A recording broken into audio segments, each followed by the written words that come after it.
All right, guys, we're back. So, got my motors upside down, just so you can see. So these are the undersides of the motor, so you can see all of the workings upside down, already attached. So, you have your ARP studs. See if I can get a good view of that. ARP. All right. So all of these are torqued down 60 foot-pounds, as well as your rod ends, your rod caps. All right. Down there, you have your oil squirters right down at the bottom down there. You got 4 of them. Different view of them. Let's see if we can get a better view of them. Right down in there. All right. And here is where your balance shaft delete plugs into. I just got a cap on mine, but I think I'm gonna pull that cap out and actually put the plate in there. All right. This is your girdle here. Of course, your crank. Things like that. All right. There's your oil squirter or your oil cooler. Sorry, oil cooler. So to install this, you have to take. Actually, there's a nut. Let me see if I can get the picture of that. It's a nut right there. Right. Take that loose. That takes the oil cooler, original oil cooler, off of here. All right. Then you just take this, put the screw back in there. It screws through, and then you put this plate on, and then you put this screw on the top of that. Lock this down. You're good to go. And you put your oil pressure sensor. This is an AEM oil pressure sensor here, and your factory one continues to be in the same place. So you got the light on it, same place as it was. All right. Let's see.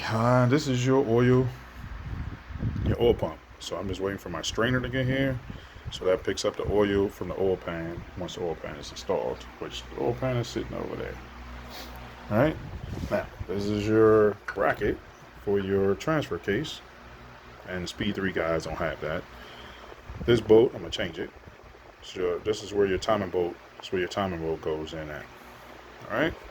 So that way when you want to set your timing, put it through this hole, screws all the way through. And let's see if I can get a better view of this thing here. Oh, let's see.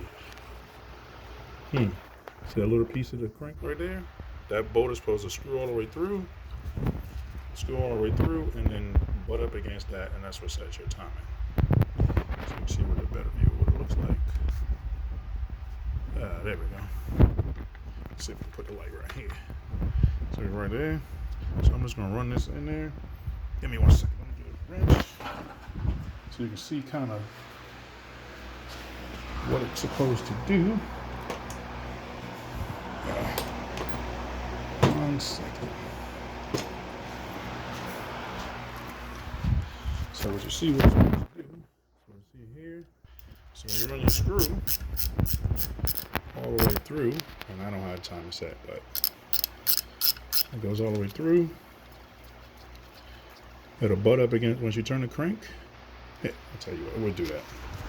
I'm not setting the timer right now, but I'm going to show you an example of what it's supposed to do. So this needs to go back up just a tad bit. Right there, I guess. Okay, so now if I was setting my timing,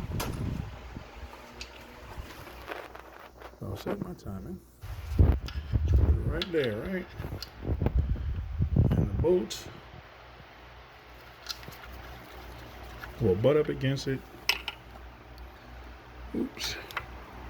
You just adjust this thing right here. Tools right.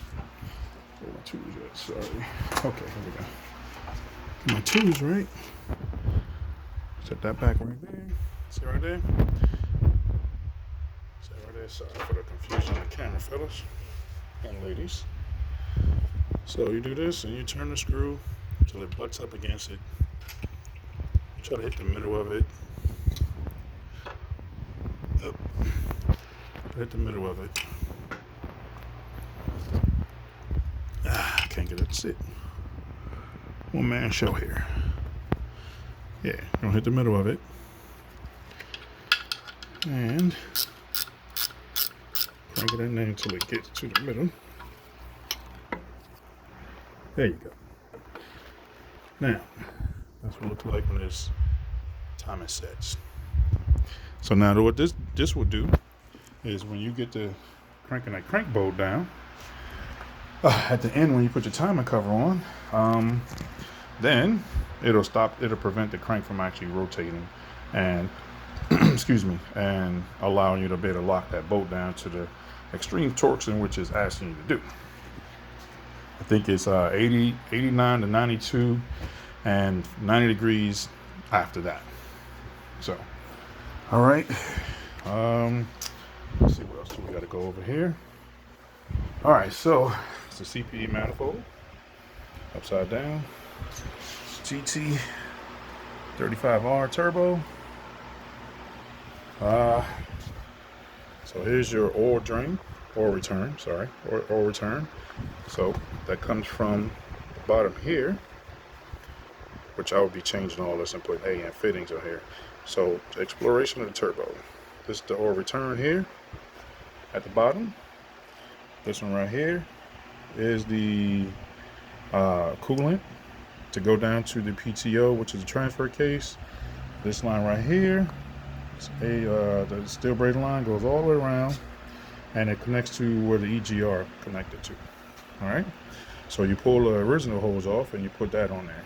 And this right here is the exhaust side of the turbo. A little rusty, gotta clean that out a little bit. Been sitting for a minute. Then that connects to the downpipe right there. All right, and of course your tile. So when you put that in there, you kind of leave it a little bit loose.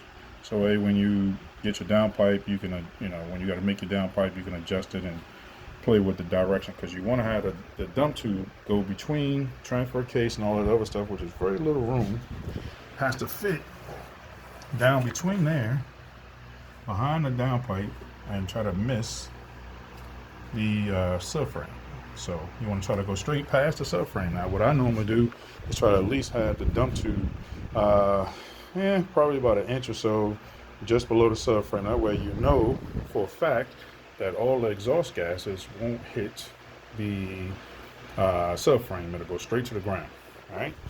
Now another thing I've learned is when you're in a dyno, some people strap your card using the subframe, some people.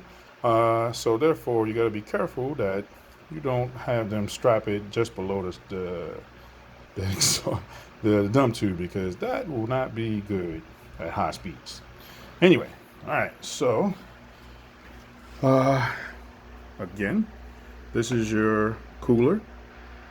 Excuse me, not your cooler, your thermostat housing. And here will be right here. Sorry for the upside down view.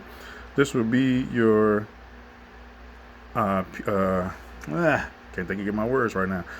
This is where your PCV plate will be at. So whatever decide you are the perm or Permatex or whoever actually makes a plate for it, or if not the factory one, that goes right there.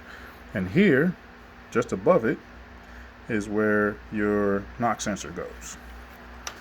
All right, so that's a quick run through for the bottom end. Oh, I'm sorry. And this is where your rib seal goes at. All right, so as we get to that point, I'll actually make a video for that one as well. All right, so this is a quick rundown. When I get the numbers for the torque specs for everything around here, I'll give them to you on the next video. All right.